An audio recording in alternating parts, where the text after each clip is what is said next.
Grab a glass and join the cider and perry tasting with Dave Selden of 33 Books. We're going to be going through the actual workbook you can see here, and we'll be having Alma Cider based out in Washington State. Please do subscribe to Cider Chat at this YouTube channel and also check it out at ciderchat.com. Now, on with the show. All right, welcome to Cider Chat. This week we have on the founder of 33 Books and Company, Dave Selden. He's based out in the Pacific Northwest. I think you are specifically Oregon. Is that right, Dave? Yeah, just outside of Portland.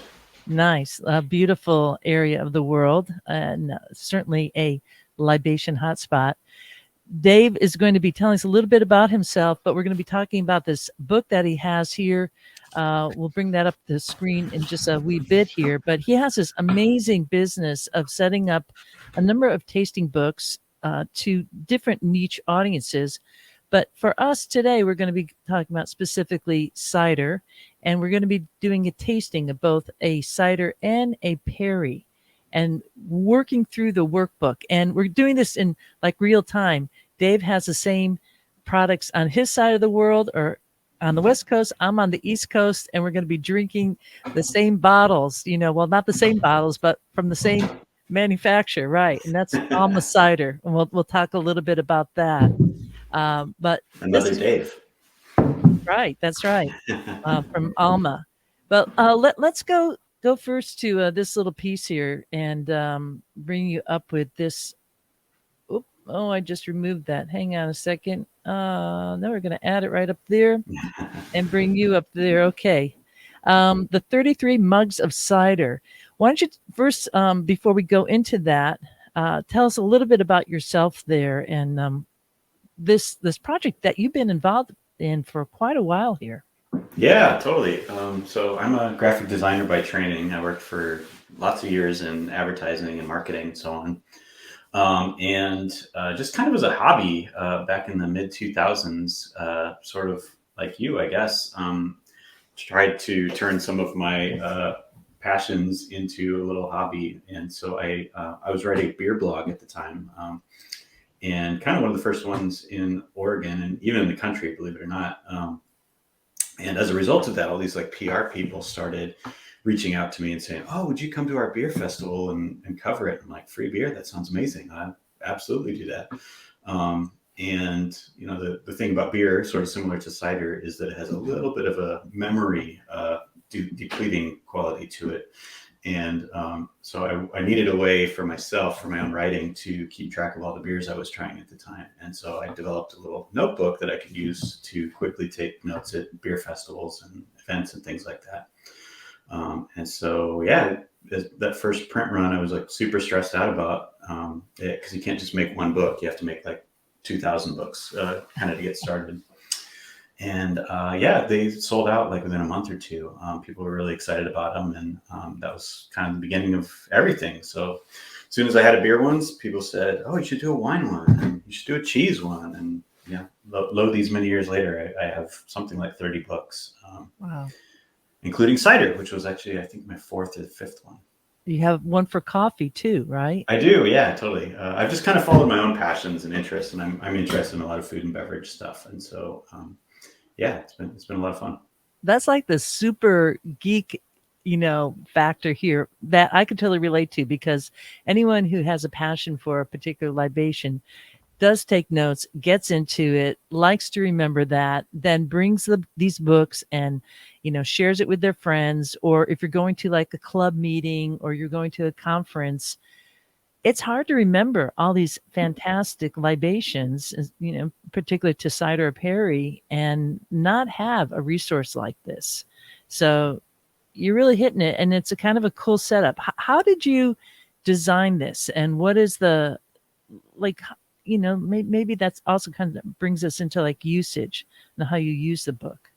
Yeah, totally. Well, I think what is special about him is it kind of works at a lot of different interest levels. Like I consider myself, I'm not an expert, but I know more than most people do about most of the things I write about just from doing research in it, or I'm passionate about it, or I have friends who are experts on it.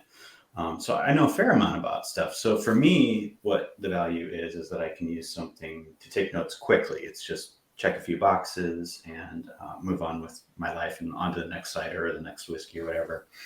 I think for people that are just starting out, they can be intimidated by the vocabulary of flavor. It's a difficult thing to talk about, like, and put words to sensations sometimes. And so for them, I think the strength of these books is that it's got probably most notably this flavor wheel that has adjectives around a circle, kind of a spiderwebby looking thing that people can use to react against. So they say, does this cider have a tropical fruit quality? Oh yeah, I'm looking for it. And I see, oh, it does taste a little bit like pineapple. That's weird. I never would have come up with that word, but so it gives them something to sort of react against. And developing that is kind of the hardest part of developing the books, is finding out what that appropriate lexicon is for like a particular substance. Yeah, and that's a super hot topic for cider because, well, it seems like beer, I straddle all these different worlds myself too. So in beer, as a beer writer, that's kind of settled in a bit.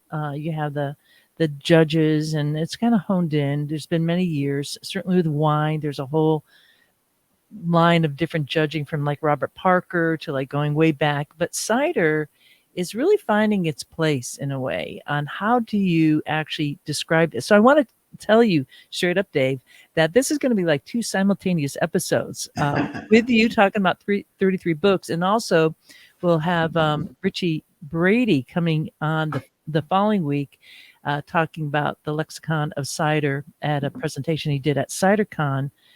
He's based in Ireland and has done an amazing research on this topic.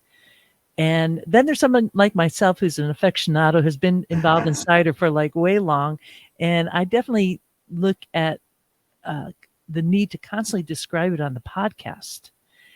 Here we see each other right now, but people are also going to be listening to this in the audio format, and they won't be able to see our face when we're drinking and tasting. If it's tart, how you might pull in, or if it's really astringent and tannic, it's like a dry and you're like salivating.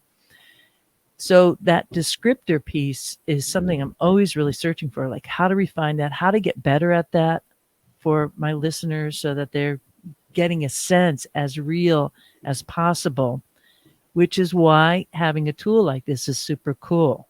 Thanks. Yeah, it's I use it myself. I find it really useful. I have a pretty good sense memory for things, but sometimes when it's a few years down the road, it's kind of fun to look back and say, oh yeah, that was kind of an amazing cider. I'd forgotten about that one, and it all kind of comes flooding back. To pardon the pun. Yeah. As a cider maker, no books. I'm a amateur cider maker, not commercial, but going back to your notes when a cider comes out really good is like really key. And so it's nice to remember something. I also get asked quite a bit, like what cider or perry do you recommend? And I wonder, when you're asked that, do you have kind of like a catchphrase on how to answer that, or do you actually go to a particular product? It's funny because I think the most limiting thing about cider and any beverage really is distribution and availability. So you have to kind of know literally what location that person is coming from to be able to talk them through something. And I'm sure you have a list in your head of ones that are available kind of nationally. Thankfully, like with the internet, it's possible to mail order almost anything, but there are ones that are personal favorites that are just like impossible to find or very difficult to find. And so it's hard not to want to recommend those because it feels, you're already challenging them with like, oh, right, you should try this cider that's going to be unlike anything you've ever had, but also you're going to have to right away to England to get it. Like that's not going to work for most people. So kind of what I try and like point them to like a flavor profile. And if I know the local market, I can kind of like steer them towards ones that I know are good quality and interesting and likely to be pleasant for them. Yeah. I really kind of like bag it with saying, Well, you know what's my favorite cider is the next one in my class. Yeah, yeah, totally. I try not to do favorites because there's Yeah. a wide world of people that I'm trying to appease. Well, and I mean, I'm sure you're the same way. I'm also just kind of a creature of novelty. Like, I almost never buy the same thing more than a couple times. Like, I'm always there's a few that I return A to again little and bit, again, but yeah. I as you can see behind me with all these whiskey bottles, like I really like trying different whiskeys and Hmm. different ciders because I feel each one has some kind of an educational, experiential like boundary that it can push for me, and yeah, that's what I find interesting about it. Cool. Very cool. All right. Well, shall we get into like this tasting here and kind of show Great, folks how this is set up? Let's go into the book here. So cool. we have the cover here. All right. This is the cover of the book. I dated it today because we're having this on the 28th of March, 2023. And if you turn the cover, we have this first page here. That's myself. I didn't actually introduce myself. My name is Rhea Windcaller. And I would normally have my telephone number up there. Maybe I probably actually might put my handle like at Cider Chat or something like that. But I could see how that could be definitely handy. It's kind of cool. It's kind of like a classic book thing. If lost, send it to this person. But going down that, we're going to like hone in here. Below that, we have terms demystified. So let's look at that. I'm going to bring that up even more full screen. Can you talk a little bit about that, Dave, and what you have kind of a key thing there, the DUI. But let's go down at the top, all the way down to tannic, and spell this out for Yeah, folks. totally. So the biggest thing about the three most important qualities that I like to talk about when I talk about cider, and these are not my own invention, of course, but are acid, sweetness, and tannin. Because I think if you locate a cider within that kind of like triangle, you can. That's just a really shorthand way of describing a cider. So the one that I think most people understand acidity and they understand sweetness. And if you say dry, they're like, what does that mean? Well, you say it's like the opposite of sweetness. And you can talk a little bit about yeast if you want to, and how yeast want to turn sugar into alcohol. And most people are into that. But tannin is the one that I think most people have trouble with. If they're a wine drinker, that's a pretty common flavor in wine. But in cider, especially if they're really new to cider, that is not something that they're used to as a flavor profile. And so when I'm telling people about tannins, what I try and talk about is that kind of astringent quality. And they're like, what's astringent? I'm like, have you ever had a cup of black tea? And that kind of like, it's almost like a bitter, but it dries your mouth out kind of quality. And I really enjoy that flavor. And I think it brings balance. Like, to me, the perfect cider is a balance between an acid and tannin, and I prefer less sweet ciders, but nice sweet cider with a nice acidity and a good baseline of tannin, that works for me too. So yeah, and then DUI, I put that in there, and that's in all of my books. I am I am really against drinking and driving. I don't have some terrible story. I just think it's irresponsible, and so I have a hard limit about I don't drink when I drive, and vice versa. So It's a good reminder to have in there, mhm. always. Yeah. And so you have it acidic, dry, semi-dry. Is not really in bold print, but that's where people get stuck a little bit too, because we see on a lot of bottles now the dry scale, and that's like a horizontal line. On one end it's like sweet, and then it's all the way to dry. But semi-dry, for me, for a lot of ciders, is sweet. And so I do think that it should be noted that our palate, like you mentioned already, does change over time. And originally, when I was into cider, I loved those sweet ciders, and I still like a really well balanced cider. The tannic, we don't see too many high, like I call them tannin bombs in the U.S., but we will see them in other parts of the world, specifically like the UK is just a beautiful, beautiful presentations of tannin there due to the apples that they have. So that you're giving that for folks to kind of just get a sense here, a little bit of the qualifiers. Yeah, that's just to kind of get you situated in my mind. Okay. And then you kind of dive a little deeper as you delve into the book. And I guess you touched on something I think is really important. And everybody's palate is different. Everybody's flavor references are different. I grew up in Iowa, so to me, like, the experience of eating meat is grounded in, like, I grew up eating corn-fed beef and corn-fed, and growing up in a different part of the world, you would have a completely different set of references. And people from the Middle East have a lot of different spice references that they might use, and so it's a personal thing. And when you get into the flavor wheel, I have these descriptors around the outside, and that's meant to kind of, as I said, like, give people something to react against as they're sampling a cider. Come up with some vocabulary, kind of using these 16 key things that I think are most common or most important. But it's meant to provoke your own vocabulary. So yeah, when you see the word tropical fruit, and you're like, oh yeah, as I'm tasting this, I do get pineapple, but my pineapple might be your guava, and his guava might be, their coconut, or some other papaya or something that it isn't a sense memory that I have as strongly, but whatever works for you, I guess, is kind of what it's meant to evoke. And then you can write down, oh, it's got green papaya notes. Yeah.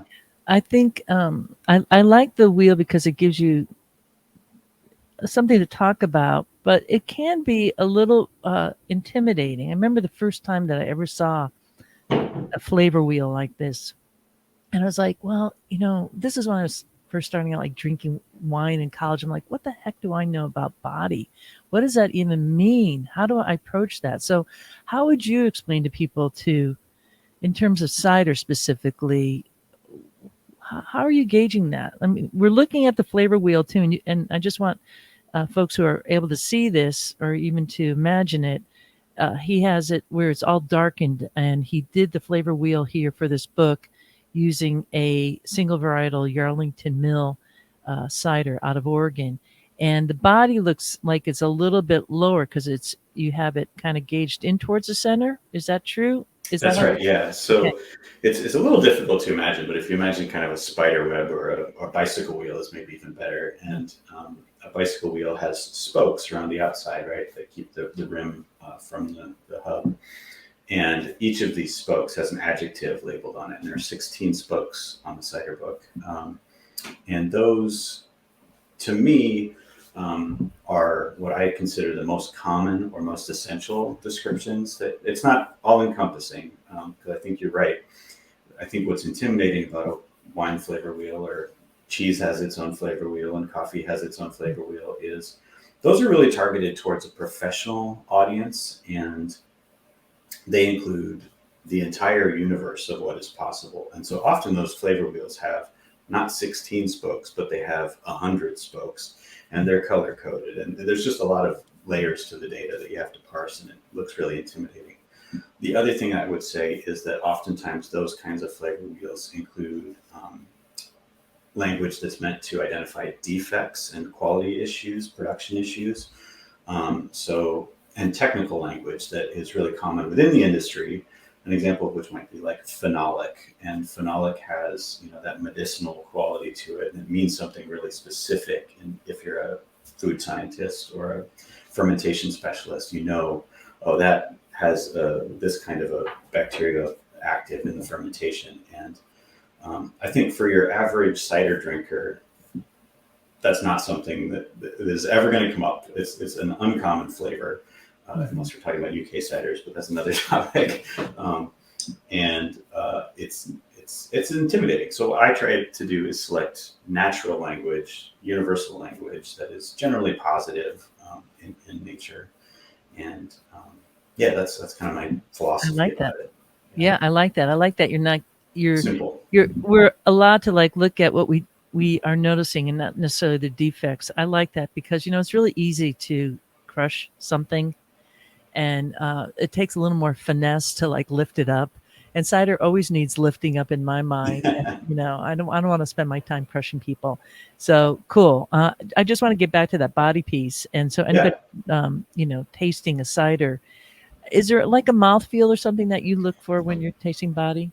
Yeah, that's exactly it. It is that, like, everything from like water, kind of at one end of the spectrum, is like very thin and fleeting on your palate, to Mhm. something that's really thick. And it's easier to talk about it in terms of beer. Like if you can imagine a Guinness versus like a really crisp Pilsner, or a syrupy, thick, sugar forward Riesling versus a really light kind of Gewürztraminer or something like that. But it's like two different ends of the spectrum. So body talks about like how thick is it in your mouth, and Mhm. this particular cider, Yarlington Mill is typically kind of a more assertive apple when it Mhm. comes to that kind of thing, but just the nature of the fermentation, but ended up being kind of a moderate body, I guess I would say. Hmm. And the cool thing about this, as you go on and you start tasting ciders more and more, is that if you look for something that has a low body, not really super complex, that's a good like hot weather type of cider in my mind. I could crush it back, like whoa, Totally. really, Yeah. and that something's more with a lot of body, complex, not necessarily means that it's not a summer cider, because I might want that with some really nice, like Indian food, right? Some like really nice spicy food Totally. that's just going to like meld in, or a heavy kind of fatty dish. So that's where, once we start developing that palate, we're able to then to kind of start pairing it with all these beautiful foods that we experience through our life. So let's I'm kind of thirsty, just kind of like Yeah. looking behind you there without all those whiskeys.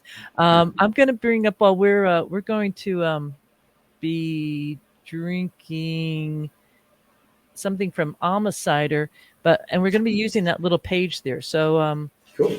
both have our little bottles here. This is what we're going to be looking at, but this is the Alma Cider here, and as you could tell, I've had a little bit of this already. This is from Washington State, and it's a rosé. Uh, that is how we Smells know. amazing. Smells amazing, and I had this open a couple days ago before we set this up, but still has a little bit of carbonation there. And but again, So mine's been open a couple days ago. So if we're going to be using our little booklet, and I have it yeah. opened, and let me kind of open it up here to this page here, because this is how you would go down using the book. So on the top, how about if you kind of walk us through this here, what we're doing? Yeah, totally. So top stuff is super simple. So yeah, this one is just called their rosé. The maker is Alma. They're up in Washington. I'm in Oregon, so just south of there. Um, ABV is typically on every bottle, but sometimes it's harder to find. In this particular case, it's a pink label with white type, so it's a little tiny thing down at the bottom here. But it's 7% is the answer on this particular one. Mm-hmm. Um, and then apples. I just recently kind of refreshed this book. I debuted this book in, I think, 2013 at Mm-hmm. CiderCon. Mm-hmm. And the cider world was a little different in those days than it is today. I think a lot of the ideas were there, but things were just kind of percolating. And ironically, I don't think we were talking a lot about apples in cider. It was a lot of people sourcing fruit juice where they could at the time, and most labels didn't include the apples that went into a blend, if it was a blend or a single varietal apple. And so I think today, like, consumers are picking up on apples are to cider as grapes are to wine, and Absolutely. Pinot Noir, early red flesh, maybe, as you kind of go up the cider knowledge base.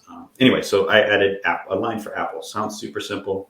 New feature. Just Oh, wanted it's to mention it. brilliant. It's brilliant because that could be a list. This happens to be a single varietal, and Yep. that's the name of it, Airly Red Flesh. Thus the color, the rosé. This is natural. I'm hoping that folks could see that there. Let me just Yeah. kind of bring Super this cool. out here for a second here. So you could really, yeah, look at that bottle. There you go. Yeah. Yeah, So right. beautiful color. It's almost like orange a little bit too. Hmm. And one thing I like to mention is kind of a pro tip on tasting is I pulled this out of the fridge probably 30 minutes ago. Like I really recommend Hmm. let I don't drink everything at room temperature. I wouldn't encourage that, especially with cider. Some things I do drink at Mm. room temperature, but cellar temperature. So, like, imagine your grandma's basement. Mhm. 55-ish degrees is like a great Mhm. temperature. It opens up flavors, and you are going to experience flavor better the closer the beverage is to the temperature of your own body. Perfect. But it's more pleasant to drink when it's a little cool. So Yeah, yeah. I get did the more for your same money. thing. Warm it I did the same thing. I had it in the fridge, and then I took it out probably about an hour before I went live with you, just because I had to. Um, so on this page, let's go back to like how we would kind of use That's so good. your piece here. Let me see what we got here. Back to this. Yeah, it is so good. Everything from Alma just blows me out of the water, what he's doing. Dave is a full-time, not this Dave, but Dave Calmer, who is the Alma owner and cider maker, is a full-time nurse and is able to make these like amazing ciders. Woo! And we'll tell you where you can get them afterwards. But if we're going down this list here, we well, we didn't go to the rating yet, right? I mean, how would you do that? How do you approach this? Honestly, I usually do it's got a 5-star system that a lot of things do. That's usually the thing I do last if I do it at all, Okay. honestly. Mm-hmm. So what I would typically do is I would do the stuff that's on the label, get the easy stuff out of the way first, name, maker, apples, and so on. Mm-hmm. That kind of sets your baseline. And then this on the left-hand side, there's this new style thing. And that's another thing I added Mm-hmm. because I think production is something else we can talk about today that maybe wasn't as common, 10 years ago. And so how the cider was made can have a really big impact on what you taste. And so I think to set your left brain in motion or set your right brain in motion is to get your left brain in order, I guess. Mm-hmm. And so on the left-hand side, it's got, how was the cider made? What style is it in? And so I would call this, I don't know, I'm not sure what Dave would call it, but I would probably describe it as a traditional cider. And to me, it sort of tastes a little bit Englishy, but we could disagree on that. And you could also probably check the box marked orchard because I know Dave grows a lot of his own fruit as Mm-hmm. well. And it says on the bottle too that it came from a particular orchard. Cool. Again, we might need something for labels because I'm way into labels. I'm sure you are too. I mean, it's beautiful Yeah. in the front, but it is hard to read. So I wouldn't give it a 5-star for reading because it's just the font is so light. Yeah. I did see that it was from a particular, I want to say the Vale Bellwood Farm has been. I think that's where they got it from. Yeah. Cool. And that's something I might write down in the notes area too, because Mhm. the page Yeah. can only do so much. There's Okay. always something extra you want to put That's on there. right. But what's cool about it, I think, is that again today we can talk about orchards because we know who the orchard is. Where I think 10 years ago maybe it was commodity juice that we just bought. It was already pressed, and we didn't know Mhm. exactly what the apple makeup was, and so on. And I think we should celebrate that. How Mhm. cool is that? That he actually lists the orchard in addition to listing the apple varieties used. And anyhow, so that's kind of the left column there. And then at the very bottom is the bubble meter. And again, this is sort of a visual thing, but it's also a mouthfeel sort of thing. But Mhm. ciders can be still, like completely flat, all the way up to really bubbly and sparkling, like a really vivacious champagne. And then somewhere in the middle is this French word called pétillant that I hesitatingly use in here, but I think its meaning is obvious because it's sandwiched between these two. It was a little joke that James Cohn, that was the one of the owners of Wandering Angus and one of the founders of CiderCon, wanted to use the word pétillant in the first version. I was like, no, James, nobody knows what pétillant means. And they still don't. But Yeah. Yeah. Well, I like that it's there, and sparkling. It just it feels like smaller bubbles versus larger bubbles. Mhm. So that says something to me. It also sometimes means the difference between forced carbonation and bottle conditioned. Because I've never forced carbonated myself because I don't do that at home, but I have done bottle conditioned. So with this cider, again, this was open a couple days ago, and I'm sorry I can't remember because I didn't know I was going to be doing this. What do you have for bubbles there? Yeah, I would say this is somewhere in the middle between sparkling and Okay. Petillon. So Okay. I just kind All of right. like color in or shade in that area. And Okay. again, it's just kind of a personal reference. Mm-hmm. Good. Good. And Yeah, now we're going to go to the flavor wheel here, and you have like a little triangle there on the flavor wheel. How do we use that? I do. So my intent with that is like if you're at a cider con, let's say at the cider share, and there's 50 different cider makers, and they've each got 4 or 5 different ciders, you might not be able to go do a totally nuanced, comprehensive tasting at each one of those cider tables. Mm-hmm. But what you could do as like a shorthand, instead of evaluating it along all 16 spokes on the flavor wheel, is you could just do the tart, tannic, and sweet notes Mm-hmm. there. And so that's why I call those out. And I think those are like universal, just kind of a good way to calibrate a cider. So to me, this one does have a fair bit of tartness. So it Yes. starts at the center with 0 and goes out to the rim at 5. And there's everything between 1, 2, 3, 4, 5. And so for me, I would say this is not like the most acidic cider I've ever had, but neither is it this, kind of like flabby, sweet, boring thing. It's kind of somewhere in the middle. And I would say maybe on the high side of the middle. So I could arguably call this a 3 or a 4. And so the way I do it is I make a little dot on each of these little spokes, either from 1 to 5, 1, 2, 3, 4, 5. And then when I'm all done, I connect the dots, and they always somehow end up looking like Texas or Antarctica or something. But Can you connect the dots for us for this rosé from Alma? Can you? yeah, totally. So So let's see what we got here. So we got tart. yep. So I would call that a 3. Mm-hmm. I do get a little tropical fruit on this. I would say it's more like a lemon quality than it is like pineapple or something like that. But I still think it's right there. To me, this has got like a mouthfeel quality of berry fruit, that kind of like almost like gelatin kind of like sensation to it, like you get sometimes with a raspberry or something like that. Mm-hmm. So I might call this like a 4, actually.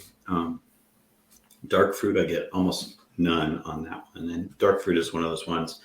It's a little open-ended. To me, that could be anything from a dark red cherry to a plum to a prune to, the things that have that kind of like intense molassesy cooked sugar kind of quality to them. Mm-hmm. But that is not present in this particular cider. Floral tends to be fairly aromatic, I would say, and I would call this middle of the road floral. I'm not like shouting it, but I don't get a lot of spice to this one. And again, that could be something like literally it has a cinnamon stick involved in its manufacturing, but it can also sometimes yeast will throw off like clove or banana-y kind of notes. And so you might be picking up on that too. But I don't get a lot on this one. I think this is a fairly clean cider. I would give it a 2 for sweetness. I think it's nicely balanced between the acid and the sweetness. Now, I just want to stop you when you're saying like 2 and 4? Is that in towards the wheel or out towards the wheel? Like 4 is all the way out. Yeah, 5 is all the way out. 5 is all the way out. Okay. 1 is kind of. Just want to make sure that I'm. Yeah, no, you're great. It's hard to do this because people are listening to it and trying to visualize it. Yeah. So if you go to the website, there's lots of pictures and you can look at examples and such on there too. And that website is 33books.com.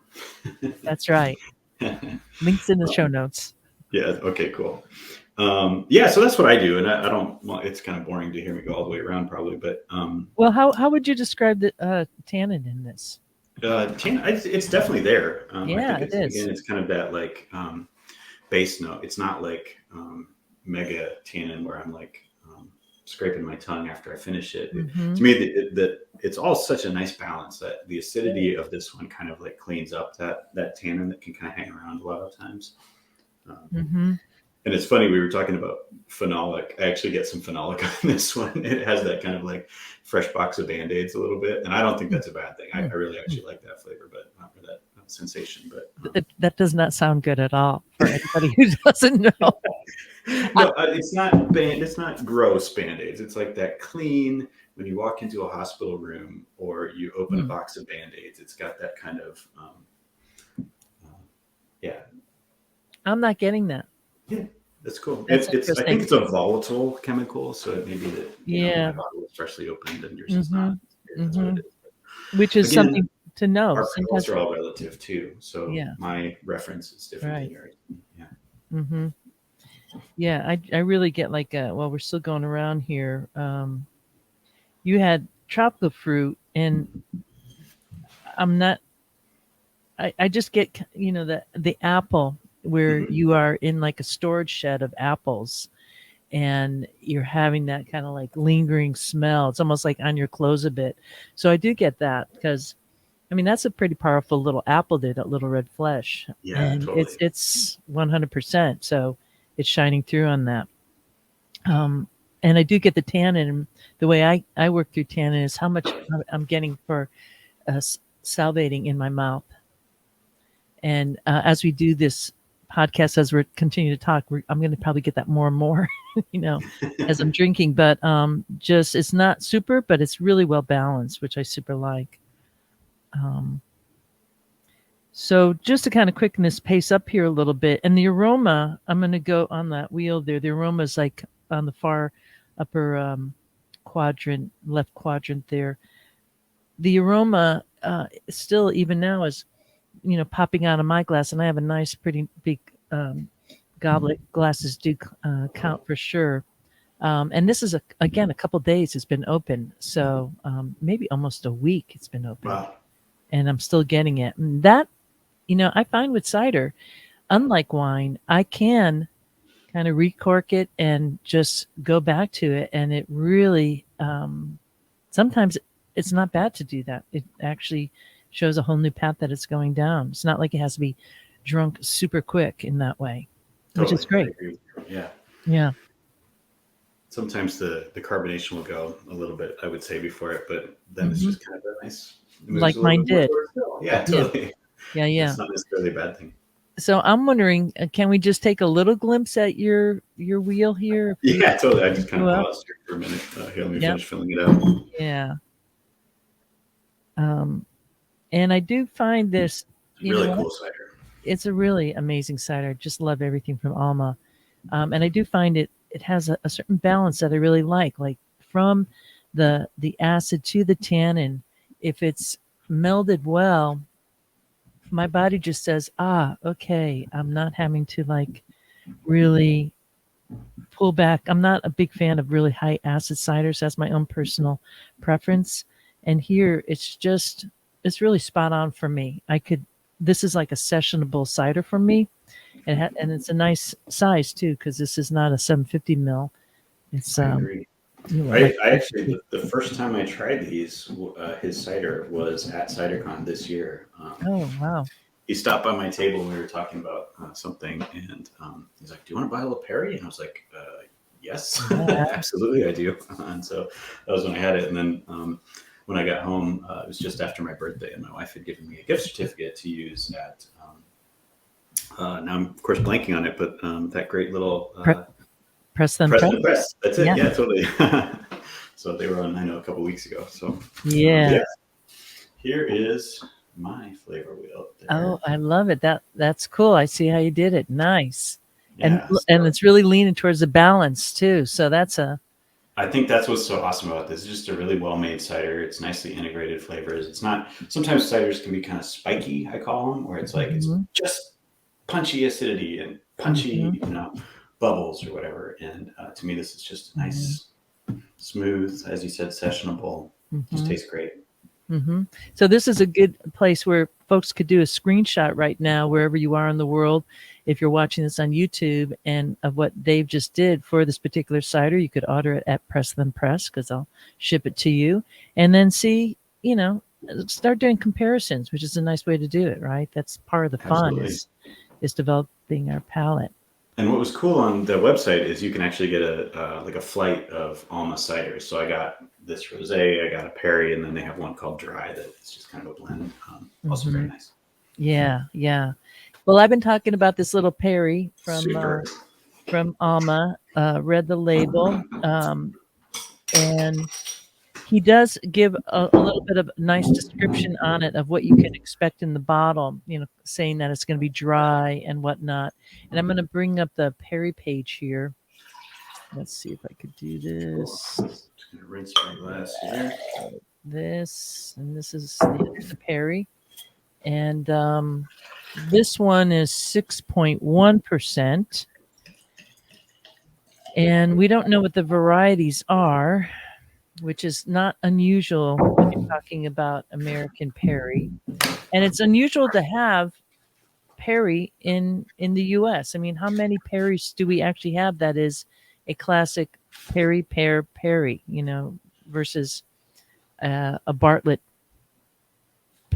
pear. Really. Yeah, totally different. And where we live, I mean, I just know that that's like the most common thing is Bartlett pears out here. Yeah, me too. On We have this some in our side. house. Yeah. So, talking about this one here, I made the recommendation, when I opened it, to just like let the glass sit down for a bit because it needs to just kind of off gas a bit, and especially if you've been drinking a cider and then you go to a Perry, that's like a totally different, it's like driving like manual or standard to manual, right?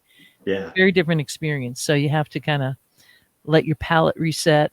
And I think in fairness to like doing this wheel and everything, you have a couple sips, let your palate like chill out a bit and take in what's going on and not be too critical. Just Yeah. I always recommend too, like it's kind of like tasting 101. Obviously, having a glass of water nearby is helpful. Saltine crackers, if you're not gluten intolerant, are also really good. That salt and the crunch and the, just sort of seems to wipe everything away and give you kind of a clean palate to begin with. But yeah, so I mentioned I got a 3-pack of these ciders from Preston Press, and the other one, the first one that I had, not on camera with you, is called Dry, and that one actually includes pears as part of their blend. So it's primarily apple based, but it has a little bit of pear in it. And that one actually had kind of a little bit of sweetness because pears don't fully ferment to dry oftentimes. And so it had a little bit of residual sugar to it too, which is nice. Yeah, this when you take a sip, it's just like super dry. Wow, it's like I love that. I love totally that. Different, isn't it? Yeah, it's 180-degree turn from what we were just having with the rosé. Wow. Yeah. And what we're So wowing. this one is pretty tannic, I would say. Totally, yeah. And it is pretty acidic and no sweetness whatsoever. At least not to my palate. That's cool. Well, that's always interesting to me because I do get sweetness. And I think that gets like confusing for all of us when we say, well, it's not sweet. But when a cider is really, really dry, like the fruit is super complex now. Now you're just like the true essence of the fruit, and the fruit itself is sweet. So you have the tannin. My mouth is salivating, but I'm getting that like little kind of tingling in my mouth, not tartness, but sweetness. And it's not sweet like a lollipop or even like a sweet cider, but it's the flavor of the apple, which is sweet. So I think that's kind of like, I don't know I'd love to hear your thoughts on this, but well, taste is such a weird science, I guess. I'm not a scientist, but I've heard everything from 90% to 50% of what we taste is actually coming through our nose, and so it's more of an aromatic thing. And I think sometimes you read aromas as sweetness, and what I'm getting that kind of like floral thing that you're talking about, I think a little bit, and my brain kind of interprets it as sweetness, even though my tongue is like, that's pretty tart and pretty thick, on the palate. But I mean, that's the fruit. I mean, that's just the fruit right there. It's not, the sugar is all like fermented out, but so now you have the true essence of the fruit, which is fruity, and fruitiness to me is at that kind of dry level. There is like a certain level of sweetness, and I'm still trying to find out how to like basically describe that because it gets confusing. We say dry, there's no sweet. It's like, oh, I think like when I love, that's why I love dry ciders because I could finally taste the fruit, Yeah. the pure essence of, you know, without all the sugar and everything, just the pure essence of the fruitiness of that apple or the pear in this case. And of course, there's sorbitol in a pear, which is always present. So we're going to have a little bit of sweetness that even if it's fermented dry. So, anywho, shall we kind of continue on with our little like 33 books piece Yeah, sure. and see what we have? So, this I kind of crossed it. I said Perry I because like you it. know Perry Pear wants that to be out there, and we don't know what the pears are, so it's like a question mark. This is 6.1%. I see there's a picture on the bottle of a Perry pear. And if I was a little smarter, maybe at my phenotyping, I could probably figure that one out. But Wow, wow, that's pretty good if you could do that. I'm impressed. yeah. I don't know. I have a feeling that's just a pair of some order, not necessarily the one he used, but we could ask Dave. Um, and so if you're going down here, this would be definitely traditional. It's not Yep, I would modern. agree. Yeah. Um, And probably and in that English tradition, I would say. I don't know. What would you say? yeah, I would say English. Yes, And you don't have definitely. to check a box there. You can Yeah. just leave that alone. Well, French would be. Well, the French styles are really changing now too. Certainly for the pears, so they are getting more of that tannic style and not always so sweet. Meaning they're fermenting dry. But I would say definitely English, traditional English. That's a good example. You've had 100 times more French ciders than I have because of all your trips to France. And yeah, Mm. so your reference palette there is totally different than mine. It's cool. And it's changing. Like all these makers are changing, which is really exciting.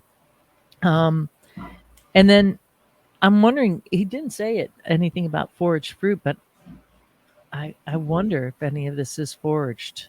Yeah. I would put like a question mark there, probably so that if I was to speak to the maker or someone else, I'd be able to like seek that out because I'm Well, just some super. of this too, it's not very practical, like at a CiderCon or something like that. Well, you have the best source of all at CiderCon. You could actually Yeah, go find Dave and ask him. But yeah, if you're not at CiderCon and you're tasting this as we are, like sometimes it's just letting your fingers do the walk-in, and you can find a lot of information about ciders, much more than can fit on a label on hmm the maker's website, oftentimes. Or if you follow Dave on Instagram, he's always posting stuff about sure, his orcharding and stuff like that. And so then you can kind of read between the lines sometimes and figure out a yeah, little bit more about the backstory as you're filling this out. absolutely. Um, it's not wild ferment. I just know that because I've asked Dave, and I don't think he does Oh, any wild ferments, as far as I know.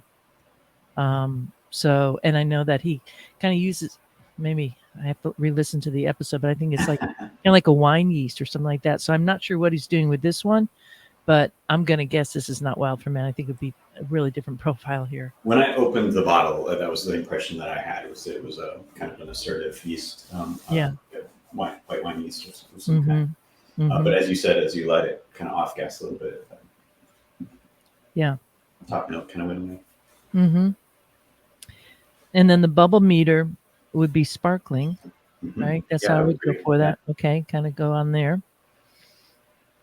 And it's tricky because there is such a tannin quality to this that it almost like overtakes and the acidity kind of overtakes the bubbles almost in your mouth. Mm-hmm. So that Mm-hmm. might be one where you can kind of use your eyes too, and if you're pouring in a clear glass as you are, you can see the bubbles and see how Mm-hmm. sparkly it is. Yeah. But it's hard to make it a drinkable Perry, and it's interesting when I first pour it. I don't want to get too technical here, but I am getting a little bit of funk on Mhm. there, but it really dissipates quickly. So it's a quick pour, and I smell, and I could really smell it, and then it like settles out. But I'm not. It's not something that's pronounced while tasting it whatsoever. Um, What would you eat with this? This is kind of an interesting. This will be a tough pair. I think I like it. Yeah, well, I think I would go for like some soft cheeses. There you go. You know, something that's not going to overpower it, but really meld it. You know, it'd be nice to get like a camembert or something like There you go. that.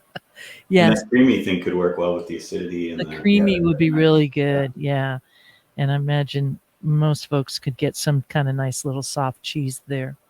I wouldn't go for any kind of blue cheese or anything strong. And frankly, I find, being a New England girl, I find like cheddar kind of goes with everything, and it might even go with this here. Yeah, But I would really, if I could get like a brie or something like that, that would be ideal.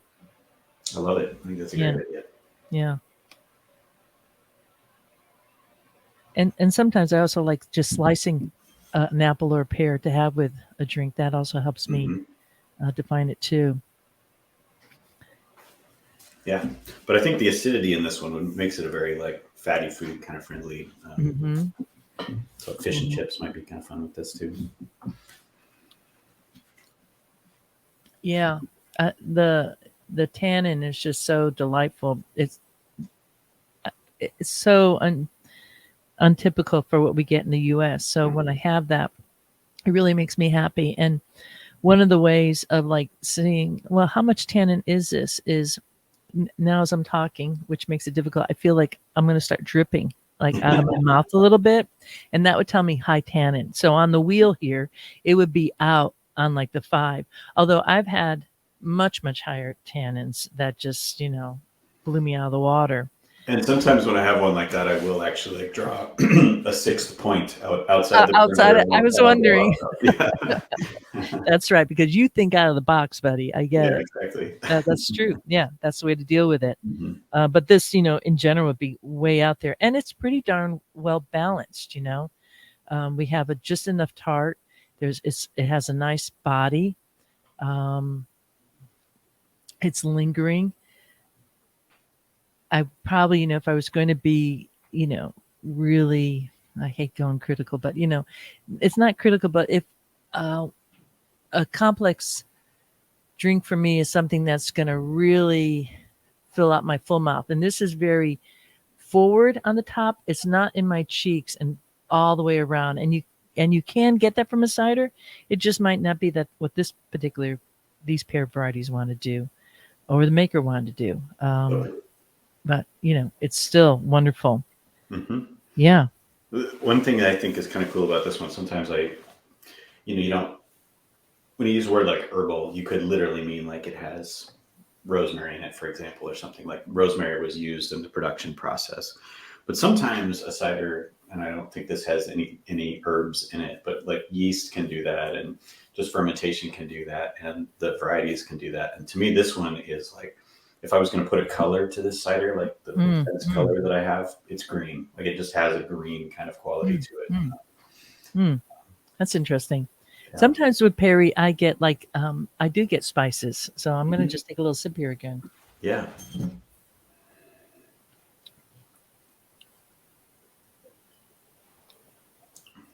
Maybe I need to do a 33 Perry's. Oh, I was wondering. That was going to be my question because I had to cross out the pear on I top saw there, that. or the cider to write in Perry. Yeah. Yeah, they'll be probably coming down the pike here as more and more pear trees start fruiting. I planted a bunch of pear trees in my home orchard. I'm in Oregon, but the University of Oregon, or excuse me, Oregon State University in Corvallis, Oregon, is I think it's the nation's largest germplasm, like a repository of pear Yeah, it is. trees. Yeah, yeah. And for a while, a beautiful brief window in time, they would send you scion wood just if you Mm, wrote and asked and offered to pay postage. And so I did cool. that Yeah. one year, and I got 10 different varieties back from them. But the next year, it's no longer available to the Great. public. You have to kind of Wow. make up a story of some kind to get more scion wood from them. But, So you yeah, have some Perry pears. I do. I have some traditional English and French ones, and then a couple that they had imported somehow from China that have Mhm. Chinese names to them. So I'm really excited to see what those turn out like in 30 or 40 years. Yeah. Well, hey, So stay that's the way tuned.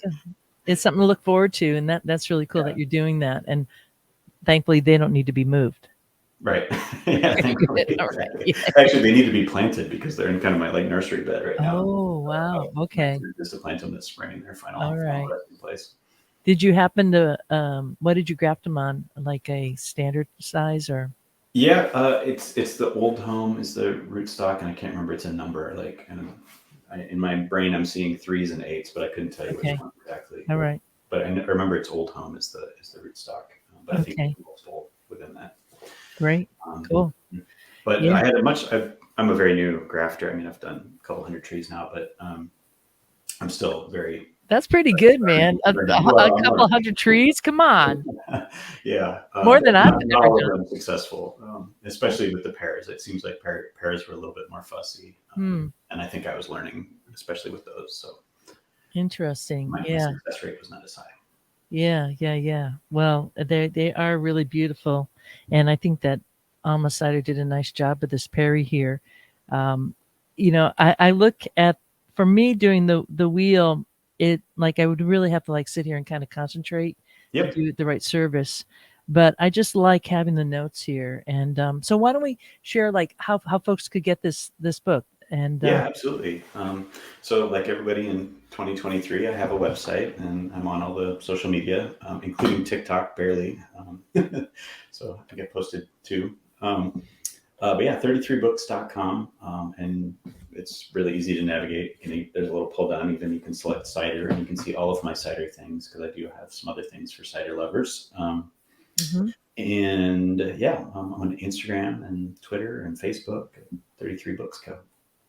You are, and just some of the other books here. I have another one here. Oh no, these are all the Golden Russet edition. Yeah.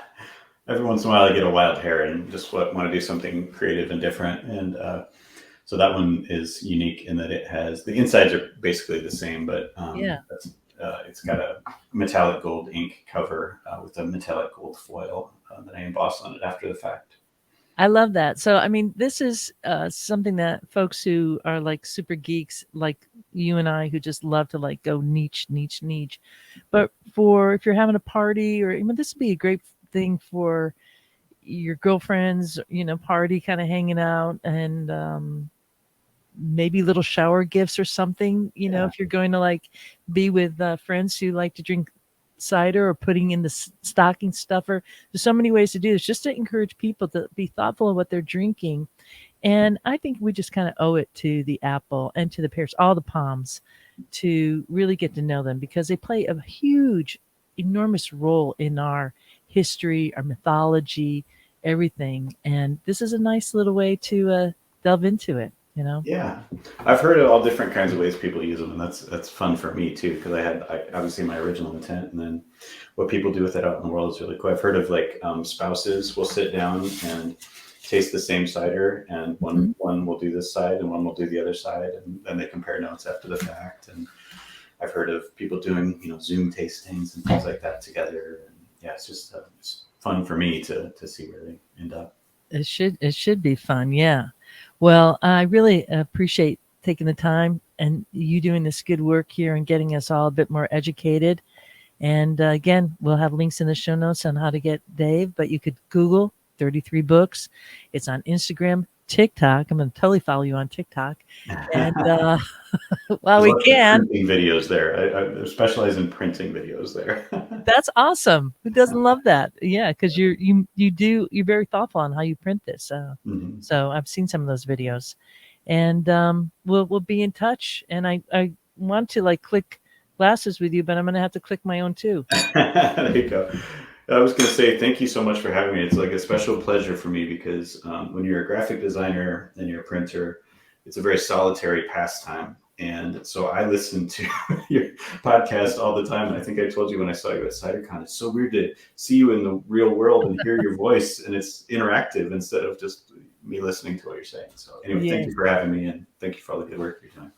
Thanks, Dave. All right. Well, we'll be in touch and we'll talk soon. Okay, cheers. Want more Cider Chat? Make sure to subscribe. There's over 300 episodes and counting. See you in Ciderville.